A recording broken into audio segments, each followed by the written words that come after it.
ታሪኩ የሚጀምረው ከ7 ዓመት በፊት ነው።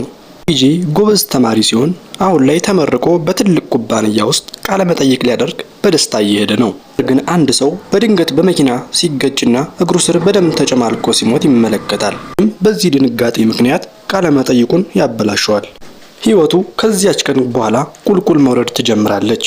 ፍቅረኛው ሊጂሱ ከሌላ ሀብታም ሰው ጋር በመኪና ስትገባ ይመለከታል። ኢጂም ወደ አንድ ረጅም ህንፃ ላይ ይወጣል።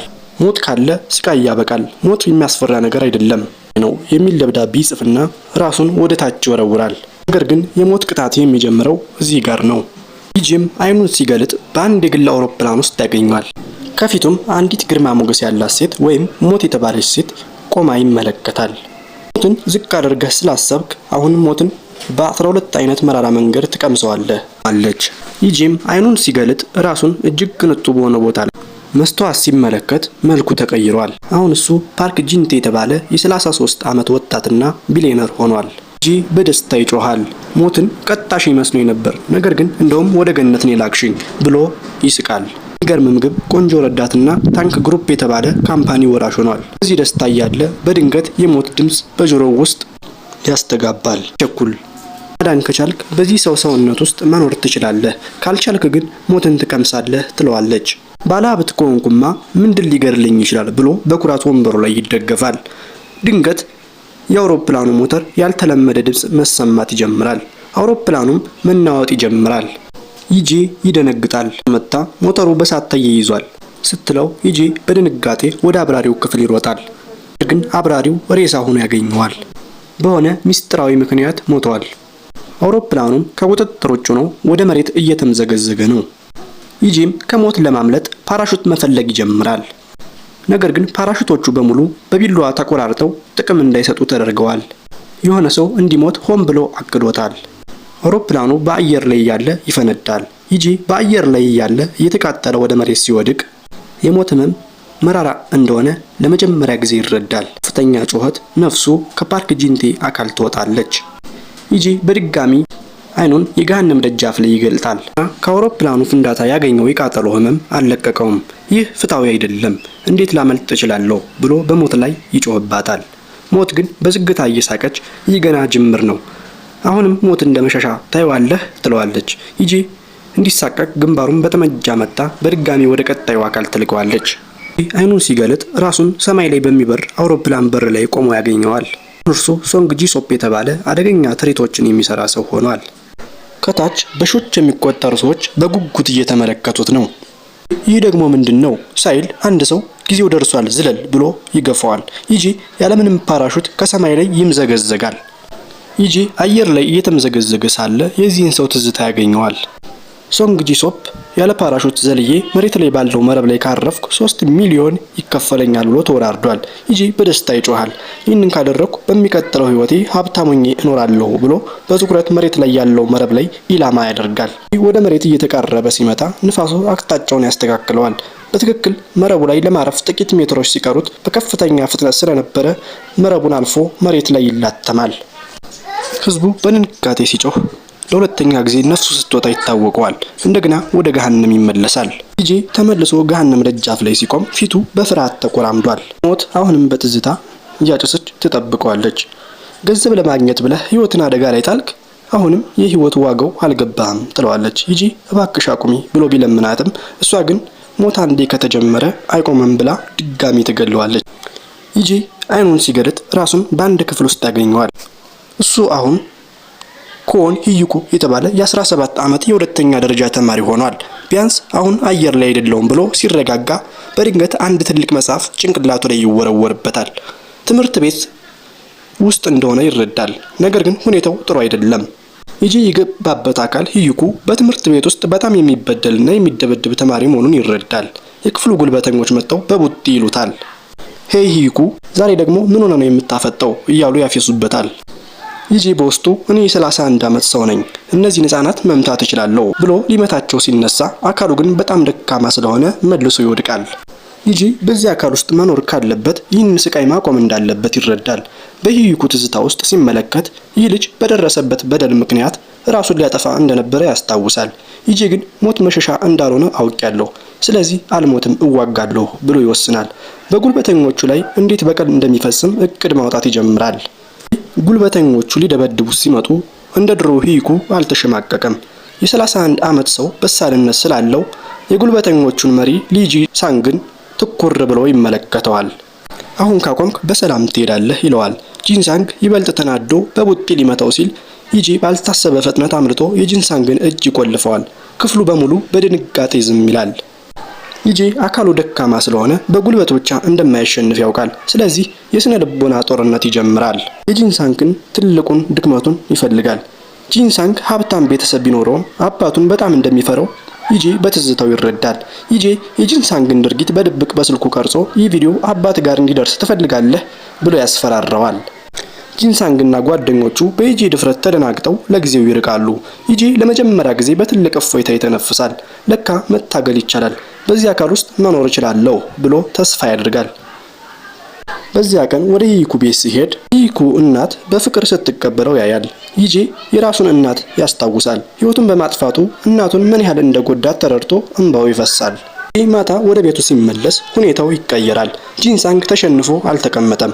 ይልቁንም ይበልጥ አብዶ ይጂን በጨለማ መንገድ ላይ ይጠብቀዋል። ይጂ በድል ስሜት እያለ ጂንሳንግ በብረት ዱላ ከኋላው ይመታዋል። ይጂ መሬት ላይ ይወድቃል። ጂንሳንግ በንዴት አንተ ደካማ እንዴት እኔን ታስፈራራኛለህ እያለ መምታቱን ይቀጥላል። ይጂ በድጋሚ ሕይወቱ ልትወጣ እንደሆነ ይሰማዋል። ይጂ በሂኩ አካል ሆኖ በጂንሳንግ እጅ ክፉኛ ይደበደባል። ሊያመልጥ ቢሞክርም ጂንሳንግ ሙሉ በሙሉ አብዶ ስለነበር ይጂን በድንጋይ ራሱን መጥቶ ይገድለዋል። ይጂ በድጋሚ ነፍሱ ስትወጣ ይሰማዋል። ሞት ፊት ሲቆም ይህ ልጅ መሞት የለበትም ነበር፣ እኔ መርዳት እችል ነበር ብሎ በቁጭት ያለቅሳል። ሞት ግን ከራስህ ሕይወት በቀር ማንንም ማዳን አትችልም ብላ ዳግም በጥይት መተዋለች። ይጂ አይኑን ሲገለጥ ራሱን በአንድ ጨለማ ክፍል ውስጥ ያገኘዋል። አሁን እሱ ሊጂሁን የተባለ ሚስጥራዊና አደገኛ ሰው ሆኗል። ጂሁን ለማፊያ ቡድኖች የሚሰራ አስቸጋሪ ነገሮችን የሚያስተካክል ገዳይ ነው። ጂሁን እጅግ በጣም ፈጣንና በሰውነት ፍልሚያ የሰለጠነ ነው። ይጂ አዲሱን ሰውነቱን ሲመለከት በመጨረሻም የሚዋጋበት ጉልበት አገኘው ብሎ ይደሰታል። ይጂ የዚህን ሰው ትዝታ ሲያይ ጂሁን ከማፊያ አለቃው ፍቅረኛ ጋር ግንኙነት እንዳለው ይረዳል። እንዲያውም ከአለቃው ሰርቆ የደበቀው ከፍተኛ መጠን ያለው ገንዘብ አለ። ይህንን ገንዘብ ይዤ ካመለጥኩ በቀሪው ሕይወቴ ተደስቼ እኖራለሁ ብሎ ይጂ እቅድ ያወጣል። ነገር ግን የማፊያው አለቃ ጂሁንን መጠርጠር ጀምሯል። የማፊያ ቡድኑ አባላት ጂሁንን ከበው ሊገድሉት ይሞክራሉ። ይጂ የጂሁንን የፍልሚያ ጥበብ በመጠቀም ብቻውን ከ10 በላይ ሰዎችን ያንበረክካል። እጅግ አስደናቂ የሆነ የሞተር ሳይክል ሽምጥ ግልቢያ ይጀምራል። ይጂ ከመቼውም ጊዜ በላይ ለሕይወቱ ይጠነቀቃል።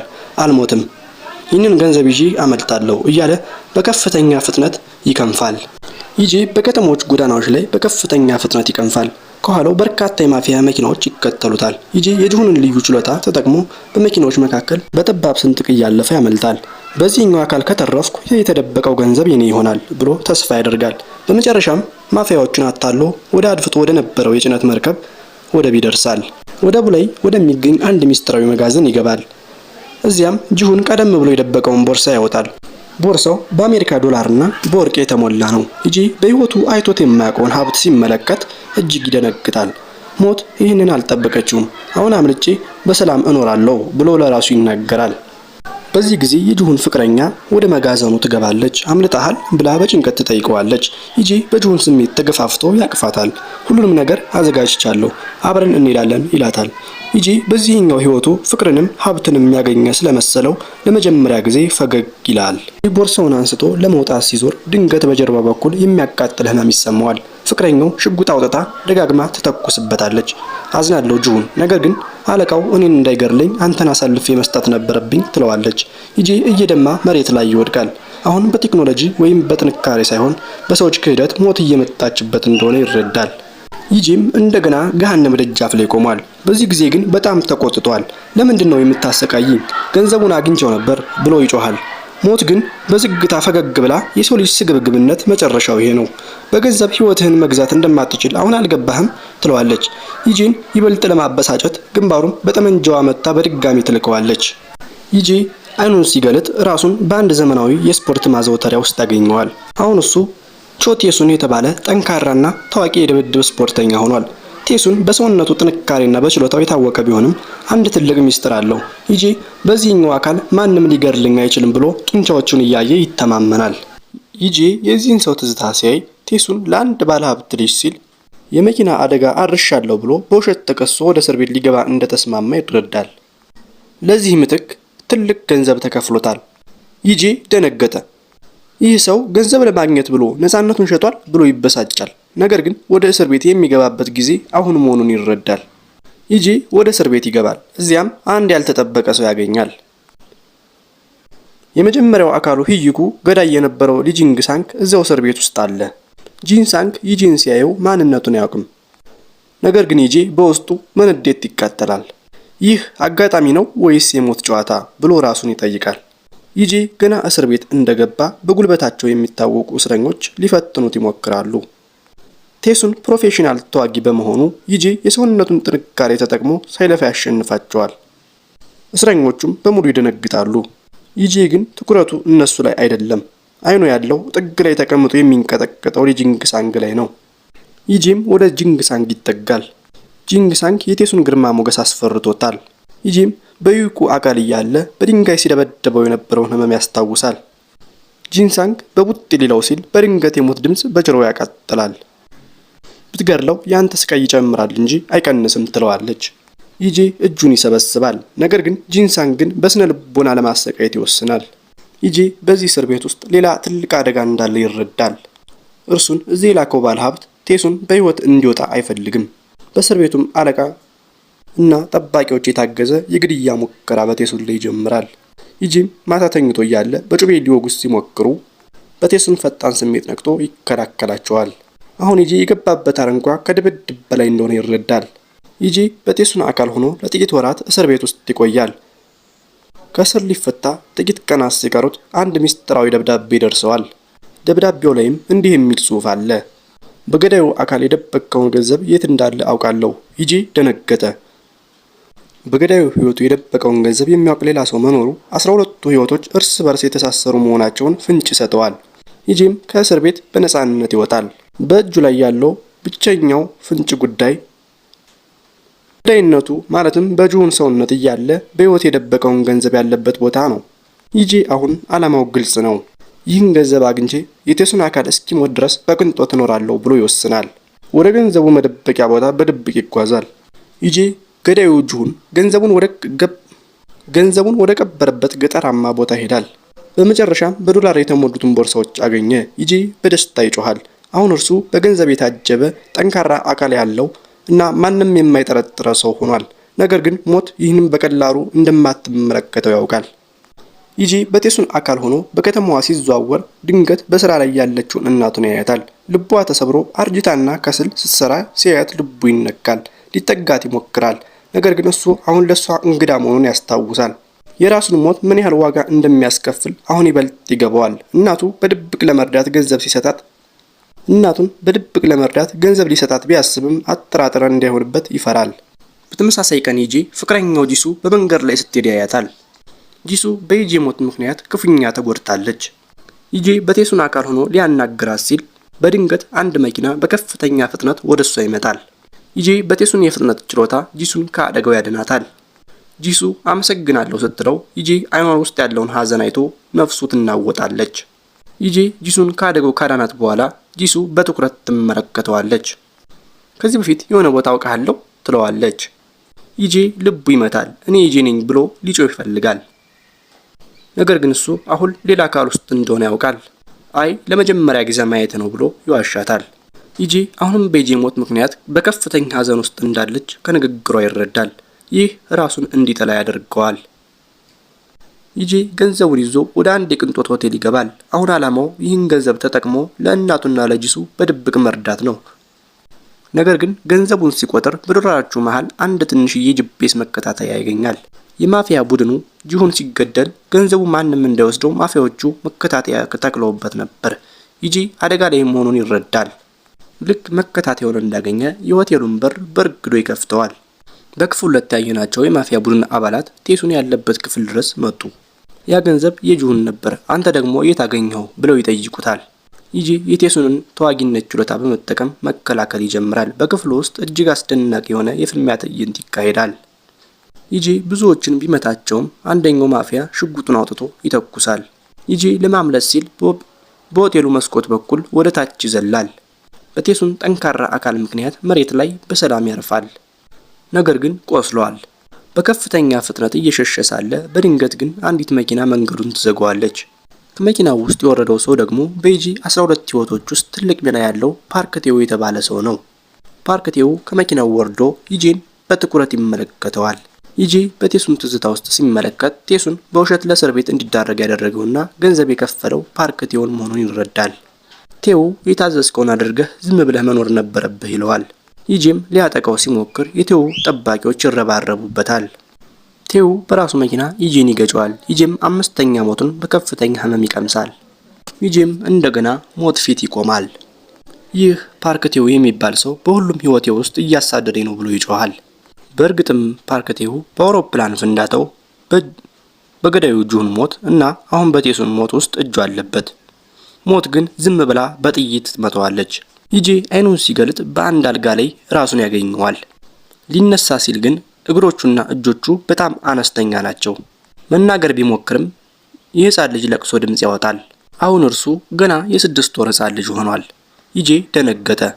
ምንም ማድረግ የማይችል ህፃን ውስጥ ለምን ከተትሽ ብሎ በውስጡ ይጮሃል።